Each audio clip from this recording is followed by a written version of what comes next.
Retomando nossa aula, então vamos ver como ficam esses somatórios, né? No primeiro caso, o que nós temos? Nós vamos somar, então, os índices de 1 até 4, né? E as minhas parcelas serão, então, 1 vezes 5 menos 1, então vai ser 1 vezes 4, que está aqui, né? A segunda parcela, quando k valer 2, vai ser 2 vezes 5 menos 2, aqui vai dar 3, então aqui vai dar 6, tá? E assim, eu vou repetir as duas últimas parcelas, como naquele exemplo anterior que nós vimos na aula, né?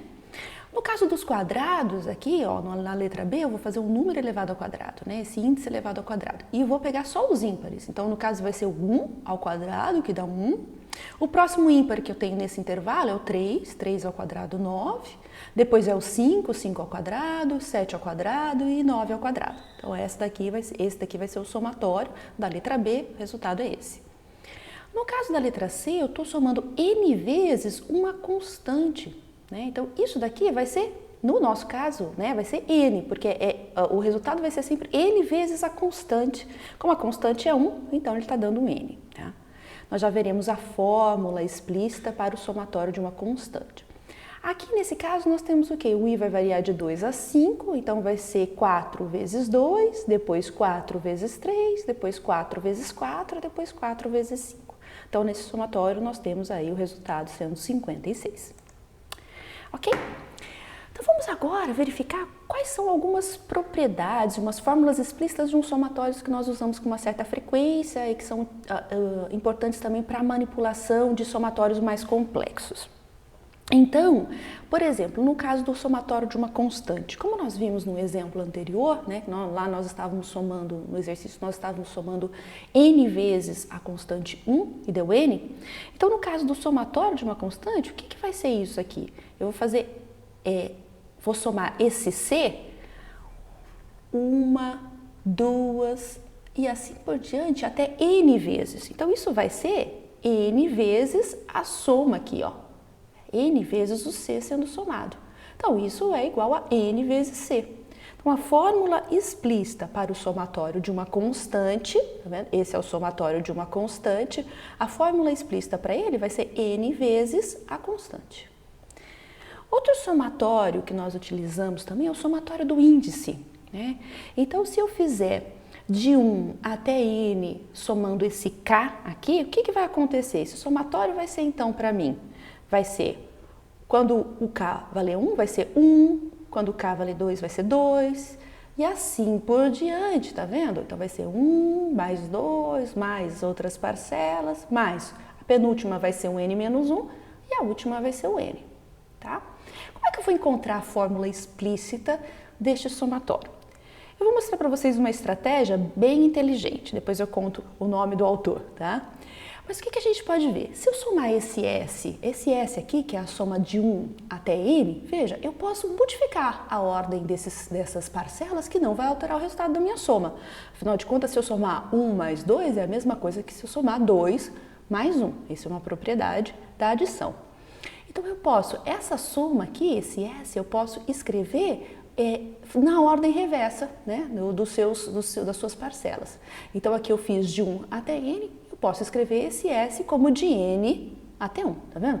Todas as mesmas parcelas que eu tenho aqui na linha de cima, eu também tenho na linha de baixo, eu simplesmente coloquei na ordem inversa.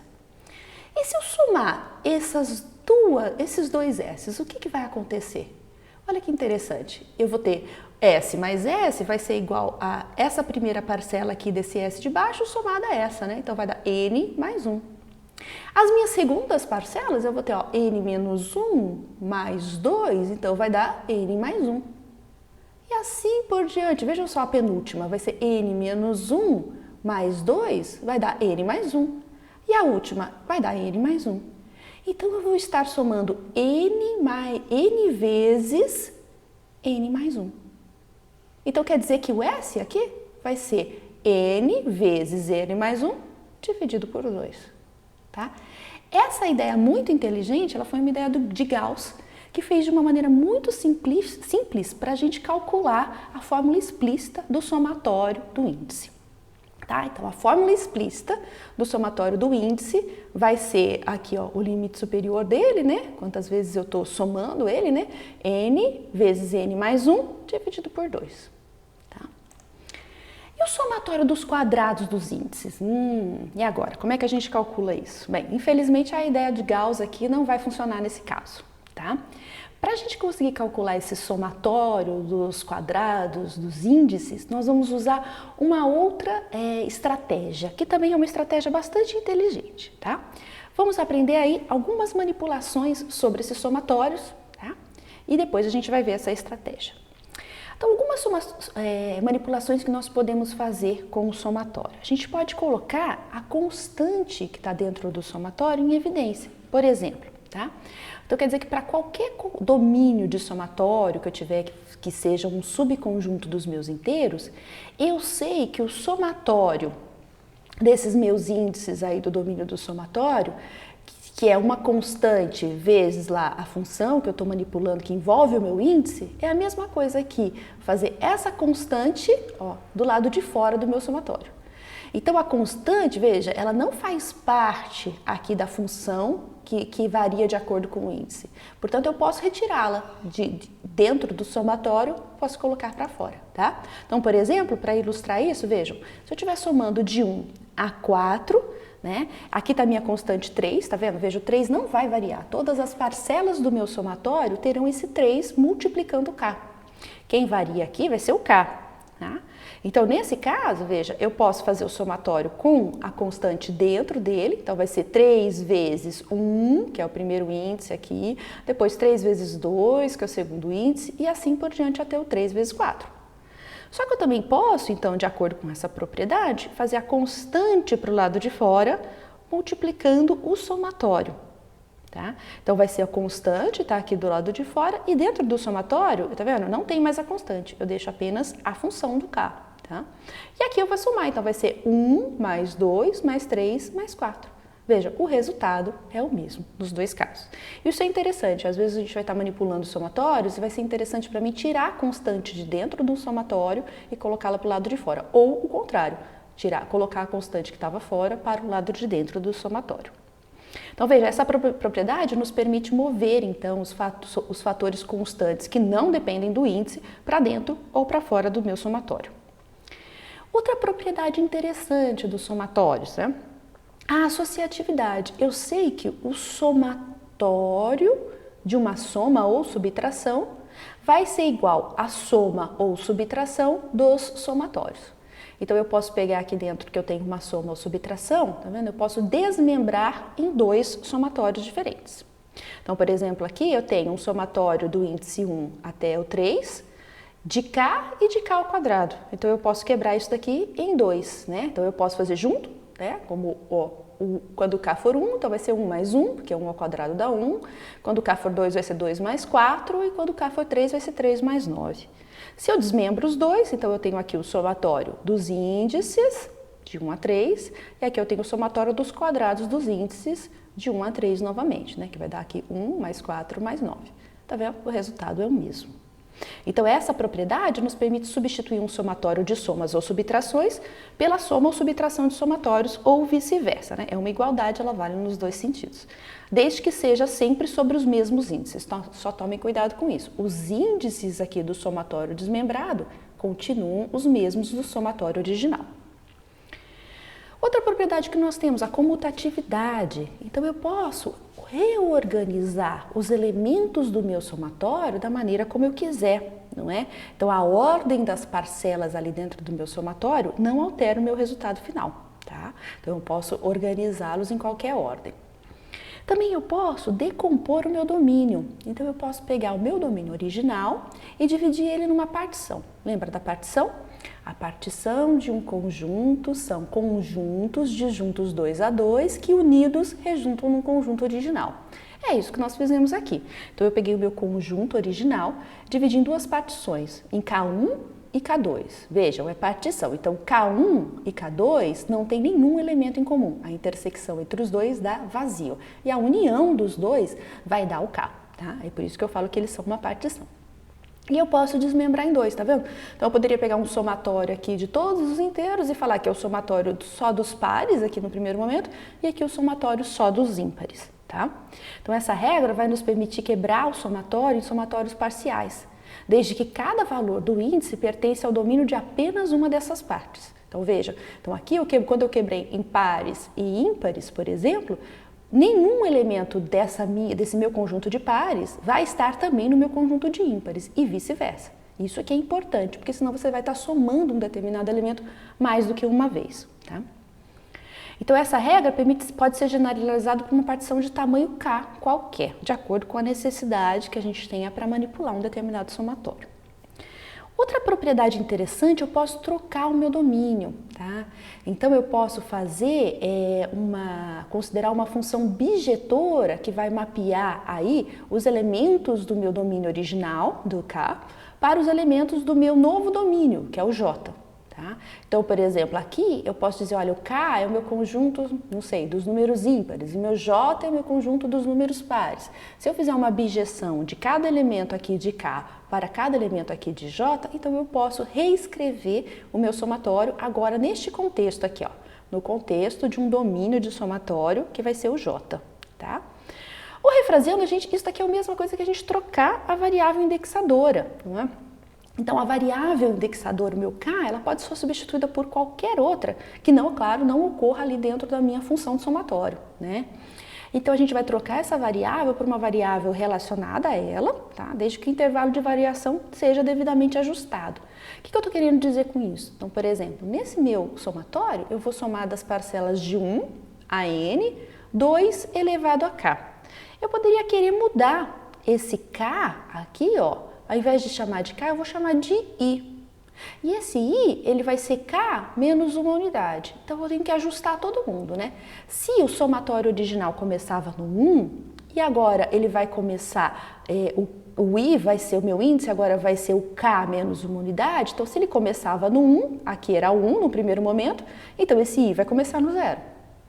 Se ele ia até n, não é? E meu i agora vai variar até k menos 1, então quando o k valia n, que era o último elemento, o meu i vai valer n menos 1, não é?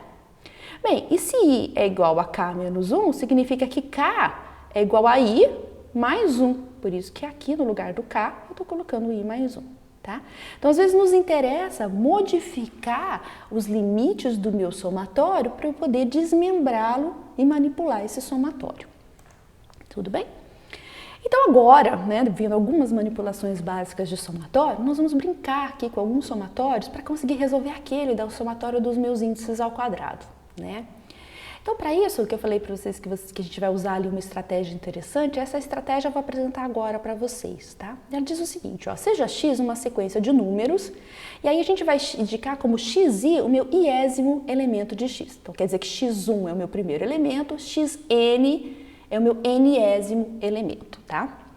Então, usando as minhas regras anteriores, o que a gente sabe? Olha, eu tenho um somatório que vai de 1 até n nesse meu elemento aqui, olha. Eu estou somando, então, esse meu elemento aqui, ó, é o meu késimo mais um elemento e tirando dele, né, é uma subtração aqui, o meu késimo elemento. Então, quer dizer, do meu késimo mais um, eu tiro o késimo. Então, tem uma parte aqui, ó, dentro desse késimo, mas tem uma parte dele, né, que está sendo considerada nessa subtração, tá?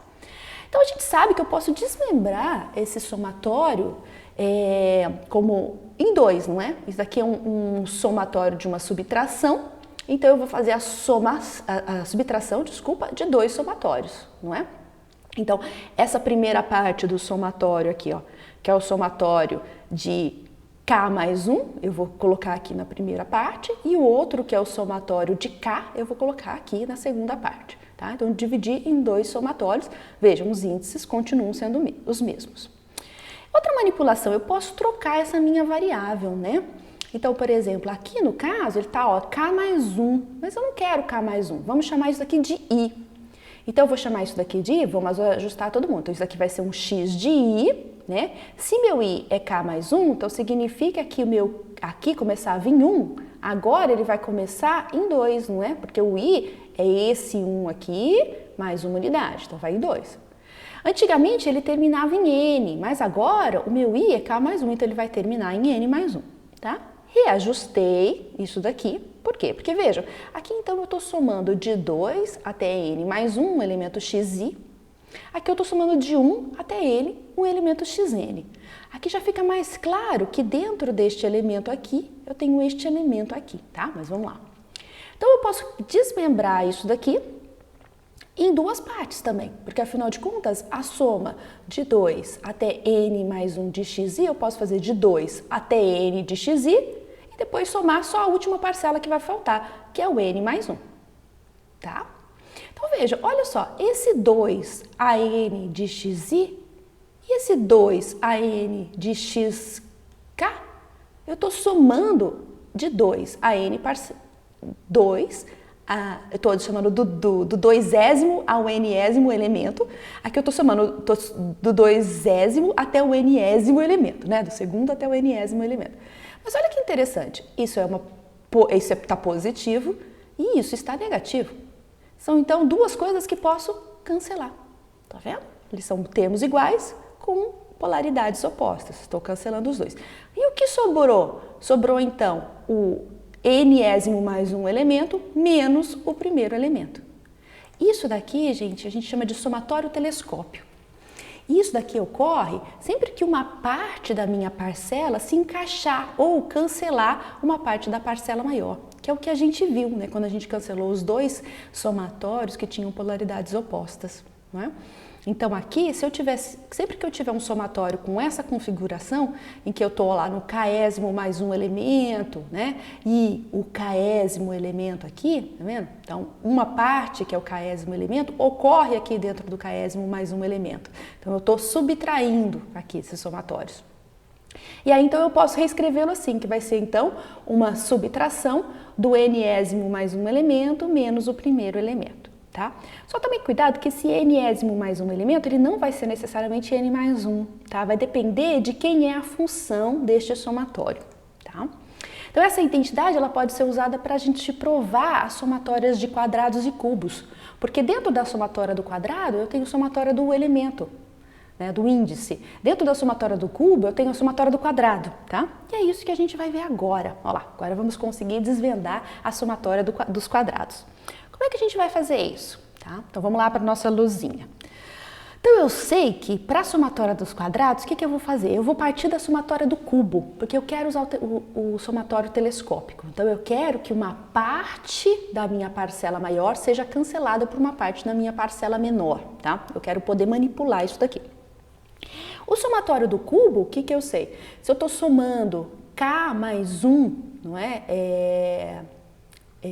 K mais 1 K mais 1 ao cubo, ele vai ser o resultado de K mais 1 vezes K mais 1 ao quadrado, tá? Então, isso daqui, desmembrando esse K mais 1 ao quadrado aqui, né? Escrevendo ele, então vai ser o primeiro ao quadrado, mais duas vezes o primeiro vezes o segundo, mais o segundo ao quadrado, tá vendo? Tudo porque eu quero chegar neste K ao quadrado, é ele que eu quero usar aqui para achar o somatório, tá? Multiplicando aqui todo mundo também, né, e fazendo as operações, no final eu vou ter o seguinte, que isso daqui, o k mais 1 ao cubo, é igual a k ao cubo, mais 3k ao quadrado, mais 3k mais 1. Vocês poderiam fazer direto, tá? Eu só desmembrei aqui para que alguém que não lembre, né, como fazer, né, recorde aqui como fazer essa operação.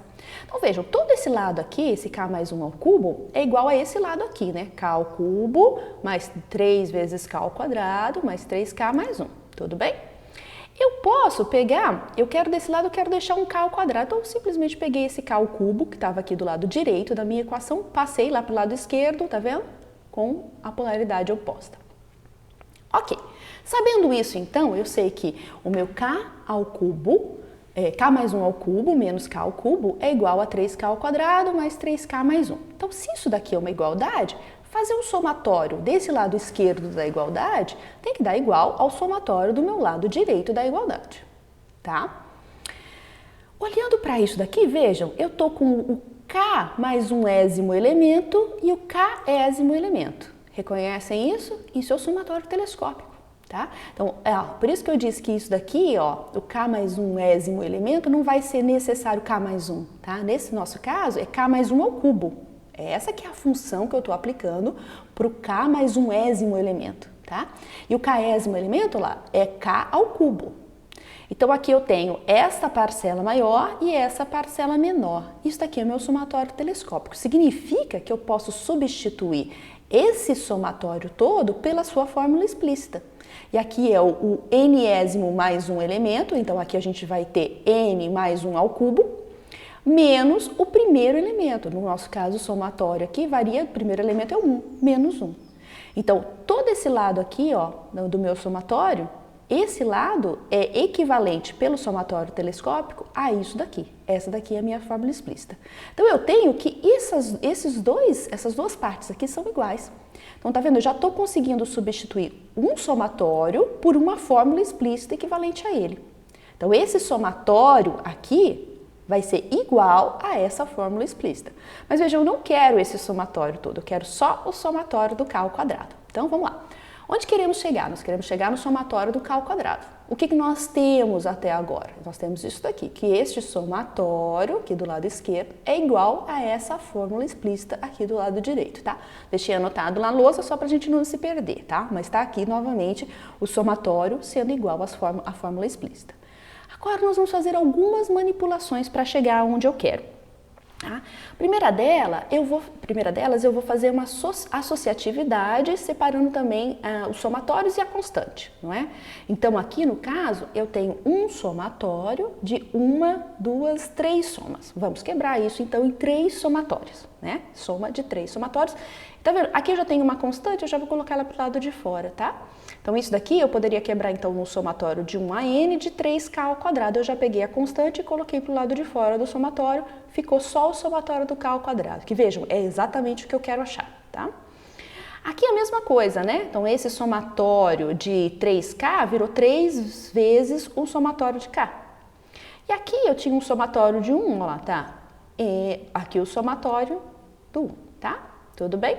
Então, veja, aqui desse lado esquerdo desses somatórios, eu já sei de algumas coisas, não é? Só vou aqui reorganizar a minha equação para eu deixar assim o somatório do quadrado sozinho desse lado, tá? Porque é nele que eu quero chegar daqui a pouco. E peguei aqui, ó, todos esses dois somatórios, joguei para o lado de lá, tá? Esse somatório, o que é esse somatório? É o somatório do índice, não é? Olha, são n vezes a soma desse índice. Então, é 1 mais 2, mais 3, mais 4, mais, né? Assim por diante até n. Nós já vimos a fórmula explícita disso, que veio lá daquela ideia do Gauss. Então, a fórmula explícita desse somatório é n vezes n mais 1 sobre 2, tá? Então, todo esse somatório eu posso substituir por sua fórmula explícita. Só não se esqueçam do 3 aqui do lado de fora, tá? Ele vai continuar existindo. Aqui desse lado, o que eu tenho? Eu tenho o somatório de uma constante. Não é? Lembra? O somatório de uma constante é n, que é o meu índice superior aqui, né? N vezes a constante. Então, neste caso, esse somatório vai dar n, tá? Então, vamos lá. Substituindo, né? Então, eu tenho aqui o somatório do meu índice e aqui eu tenho o somatório da minha constante. Lembra? Falei? Cuidado com 3, mantenham lá o 3, não esqueçam dele, tá? Ótimo, então a gente, já está avançando bem, né? Aqui desse lado esquerdo, eu quase estou com o somatório que eu quero. Eu só preciso sumir com esse 3, passando ele para o lado de lá, tá? Mas antes vamos fazer algumas continhas aqui, não é? Vamos lá arrumar o denominador. Então, eu coloquei todo mundo com o denominador 2. Então, esse 2 vai multiplicar aqui essa primeira parte. O 2 multiplicou esse 1, tá certo? Aqui não precisava, porque já estava com 2. E o 2 multiplicou esse n, tá? Vou lá fazer algumas continhas também, saí aqui distribuindo 2, aqui eu também distribuí o 3n e tal, fiz aqui desmembrei todo mundo e no final eu cheguei nisso daqui. Então quer dizer que 3 vezes o somatório dos quadrados dos índices é igual a isso daqui. Só que eu não quero 3 vezes o somatório, eu quero uma vez só esse somatório. Então esse 3 que está aqui do lado esquerdo da equação, tem que passar para o lado direito, tá? Ele passa para lá, ó lá, faço mais algumas operações e deixo essa fórmula explícita de uma maneira bonitinha, colocando o n em evidência primeiro, depois o n mais 1 em evidência, tá? Então, esta daqui é a fórmula explícita do somatório dos quadrados dos índices. Então, o somatório dos quadrados dos índices vai ser n vezes n mais 1, veja, isso aqui é bem parecido com o somatório dos índices, vezes 2n mais 1 sobre 6. Tá certo? Então vejam, como é que nós chegamos aqui? Nós vamos manipulando o somatório de acordo com as propriedades que eles têm.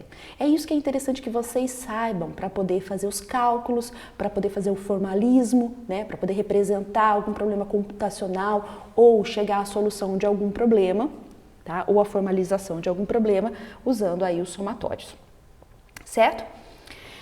Veja, a gente pode generalizar essa ideia de somatórios para somatórios múltiplos, né? Então, os termos de um somatório podem ser definidos em função de mais do que uma variável indexadora. Então, eu poderia ter aqui um somatório que eu tenho duas variáveis indexadoras, o i e o j.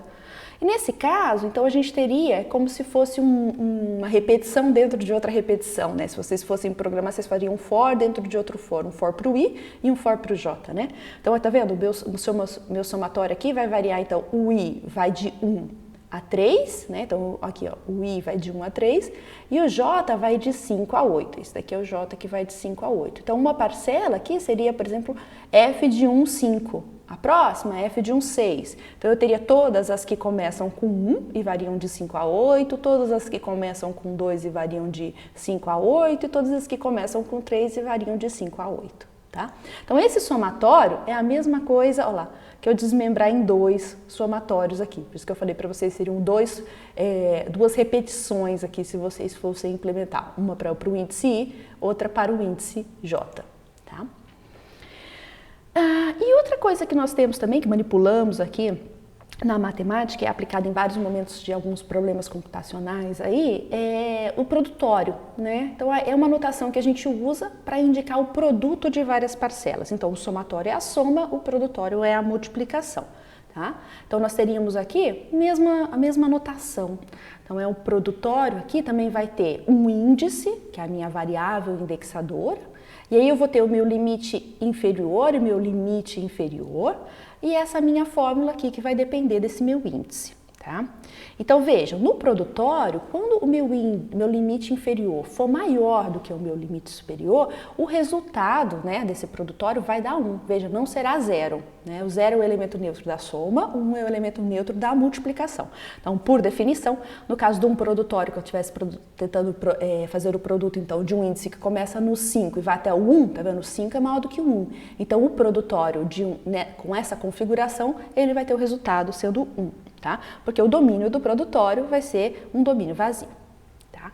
Vamos ver alguns exemplos aqui. Então, nesse caso, por exemplo, no primeiro exemplo, eu estou fazendo um produtório de um meu índice que começa em menos 2 e vai até 2. Tá vendo? O índice pode ser negativo, tá certo? Eu indico aqui quais são as parcelas que eu quero variar. Então, esse elemento aqui elevado ao quadrado, né, o índice elevado ao quadrado, mais uma unidade. Então, nesse nosso caso, vamos lá na nossa lozinha. Então, quando k valer 2, isso vai ser menos 2 ao quadrado mais 1. Tá? Quando k valer 1, vai ser menos 1 ao quadrado mais 1, 0 vai ser 0 mais 1, 0 ao quadrado mais 1, 1 ao quadrado mais 1 e 2 ao quadrado mais 1. Lembrando, né, elevando ao quadrado, quem é negativo fica positivo. Então, isso daqui vai dar 4 mais 1, aqui vai dar 1 mais 1, 0 mais 1, 1 mais 1 e 4 mais 1. Tá? Então, eu tenho aqui dentro as minhas parcelas, então aqui deu 5, 5, 2, 1, 2 e 5, tá? Multiplicando todo mundo, então aqui eu tenho 10 vezes 10, isso daqui dá 100, tá? Então vejam, é a mesma ideia do produtório. Aqui faltou só um parênteses para deixar claro, né, gente, que o produtório aqui, ó, tá, ó, de todos os elementos, tá? Não é só o produtório do K, não, é todo mundo aqui, tá? Para ficar claro, geralmente a gente coloca um parênteses aqui para não ter problema, tá? Mas acho que na explicação ficou mais claro aqui para vocês. E aí, no caso, então aqui a gente calcula quem são as parcelas, né? Essas daqui são as parcelas, esse é meu f de k, e eu faço o produto, então, de todas essas parcelas. E no caso aqui, por exemplo, desse produtório, que ele vai de 1 a n de 3, o que vai acontecer aqui? Eu vou ter 3 vezes 3 vezes 3 vezes 3 vezes 3. É um produtório de uma constante, então o produtório da constante vai ser a constante elevado aqui, a n vezes, né, multiplicada aqui pela quantidade de índices que a gente tiver, tá? Vejam que as propriedades e regras vistas para manipulação de produtórios, elas também podem, de somatórios, desculpa, elas também podem ser aplicadas aí, adaptadas para os produtórios, tá? Não vou entrar em muito detalhe para não estender muito a aula, mas vocês têm aí uns exemplos, tem alguns exercícios, tem também no material de referência algumas coisas que falam mais sobre os produtórios, tá? Agora vocês já conseguem, então, calcular a fórmula explícita, encontrar a fórmula explícita para esse somatório apresentado aí, utilizando, nesse caso, as técnicas de manipulação de somatório que nós vimos, tá? Então, nesse caso, a gente vai ter um somatório, então, de 0 a n de 2k mais 1. Talvez vocês já saibam, olhando para isso, qual é o resultado, qual é a fórmula explícita, tá? Mas eu quero que vocês tentem fazer agora usando as técnicas de manipulação de somatórios, ok? Façam, não esqueçam de postar lá no AVA a resposta de vocês, ok? Até a próxima aula!